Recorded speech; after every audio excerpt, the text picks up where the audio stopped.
Balita ngayon ay mukhang ito raw TNT Tropang Giga ay nagre-ready na gumawa ng isang malaking offer dito sa Terra Firma Jeep para ayon dito sa mga reports ay makuha na nila ang rights dito kay Christian Standhardinger. At para ito'y matupad, ang magiging kapalit daw ayon dun sa mga reports na lumalabas, ang ibibigay daw ng TNT Tropang Giga ay itong si Christian David mula dito sa Blackwater Bossing. So magiging 3-team trade yan. Itong si Christian David mapupunta dito sa Terra Firma. Ito namang si Christian Standhardinger dito sa TNT Tropang Giga. At itong Blackwater Bossing malamang makuha niyan ay itong si Henry Galinato mula dito sa TNT. Marami magsasabi na parang sobrang dami na ng big men ng TNT kung kukunin pa nila si Standhardinger dahil bumalik na si Brandon Rosser. Nandiyan pa si Poy Eram at si Kelly Williams.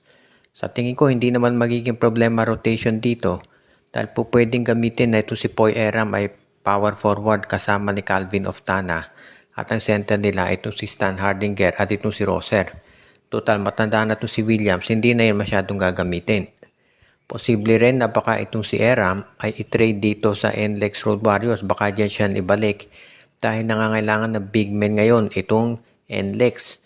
O kaya naman baka sa Meralco, malay natin. Ang maliwanag dito, mukhang ang gusto ng TNT susubukan nilang makuha itong si Christian Standhardinger. Dahil mukhang si Stan ay ayaw nang maglaro dito sa SMC.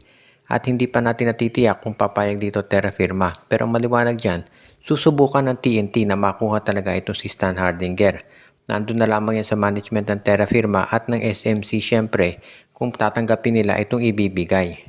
Dahil maganda rin naman. Samantala naman itong San Miguel Beer ayon dito sa mga reports ay kinukonsidera na kumuha ng isang 7-footer na ipapalit dito o rather isasama dito sa San Miguel Beer para maging center nila. Alam ng SMB na hindi na bumabata si Junmar Fajardo so nangangailangan sila ng additional center na magagamit at ang isa nga dyan ay itong si Quentin Brown. Yan daw yung tinitignan ngayon ng San Miguel na pwede nilang maidagdag dito sa kanilang roster sa darating na draft. At magagawa nila yan kung makukuha nila yung first round draft pick nitong Terra Firma Jeep. Parang yan daw ang pinag-aaralan ngayon ng management ng SMB kung ito'y matagutupad nila. Actually, madali lang naman nila makukuha yung first round draft pick ng Terra Firma kung tutuusin. Pwedeng ibigay lang ng San Miguel Beer itong si Motaw Tua dito sa Terra Firma at sigurado tatanggapin na nila itong ganyang klaseng arrangement at sigurado naman yan ay aaprubahan nitong PBA. Kaya sa tingin ko hindi magkakaproblema kung gusto talaga ng San Miguel Beer na makuha ang serbisyo nitong si Quentin Melora Brown. At kapag yan ay nangyari, yan ay pangsasagot ng San Miguel Beer dito sa TNT in case nga na makuha nila itong si Christian Standhardinger katulad nitong mga balitang lumalabas.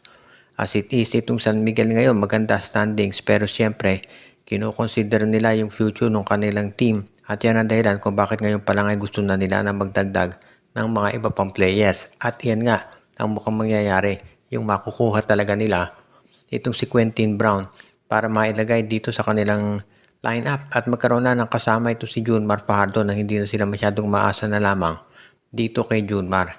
Ngayon, depende na rin niya siyempre dahil baka Hinebra hingin din yung first round draft pick ng Terra Firma at dyan siyempre sila magkakaroon ng sabihin natin pag-uusap kung kanino ibibigay ng SMC yung first round draft pick ng Terra Firma kung sa San Miguel o sa Hinebra. Napag-uusapan itong Barangay Hinebra, posible rin na sila mismo ay gumawa ng mga trade. Dahil ang gusto raw ngayon ng Gene Kings ay parang medyo baguhin na konting lineup ni Coach Tim Cone. Medyo hindi nagiging effective ito. Nakita natin natalo sila dito sa Meralco Bulls. Kaya nga malamang ay magkaroon daw dito ng mga pagbabago at kukuha sila ng isang center. Yung isang low post presence ang kinakailangan daw nila ngayon. Marami silang pwedeng option dyan pero sa tingin ko kung yung low post talaga malamang sa draft sila titingin dapat. Pero kung wala daw dyan, di ko konsidera nilang kunin ito si Jason Perkins mula dito sa Phoenix Fuel Masters. Dahil yan nakapaglalaro naman ng low post kahit yan ay hindi sentro. Or pwede rin ito si Ian Sanggalang mula dito sa Magnolia Chicken Templados. Dahil ito si Sanggalang, natural low post player yan. At yan daw ang pwedeng kunin talaga nitong Barangay Hinebra. Pero syempre kinakailangan dumaan yan sa isang 3-team trade para matuloy.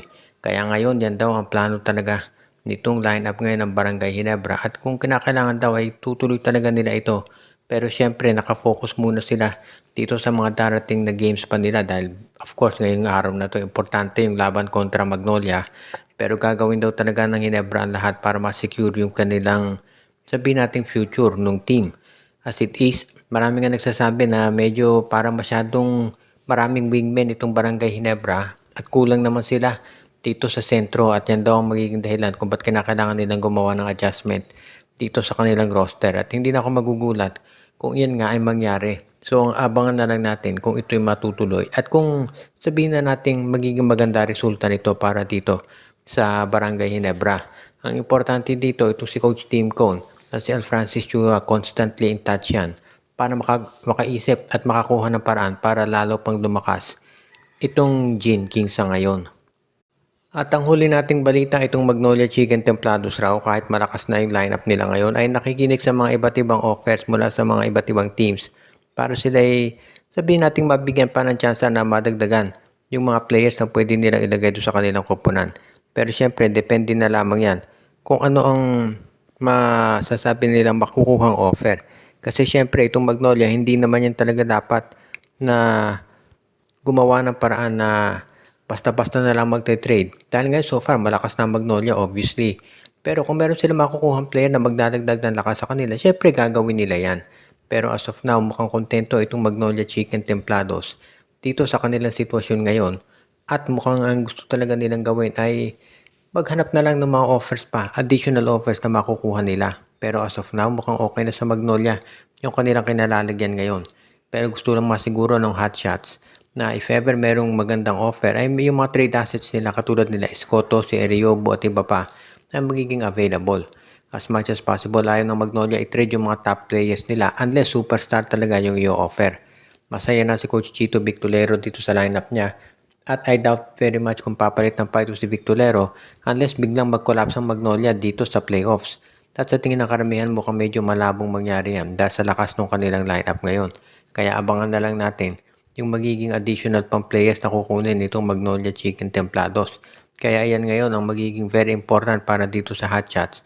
Masiguro na magiging maganda talaga yung kanilang lalaruin dahil kung Magnolia, sa dami na nang binigay ng SMC sa'yo, ito na si William Navarro, si Xavier Lucero, abay kinakailangan talaga na magpakita na sila ng sabihin na nating abilidad na palakasin yung kanilang roster. Dahil mukhang ito na talaga ang kinakailangan ngayon nitong Magnolia. Kaya ito na lang ang sasabihin natin, mukhang ready na mag-champion talaga ang hot shots.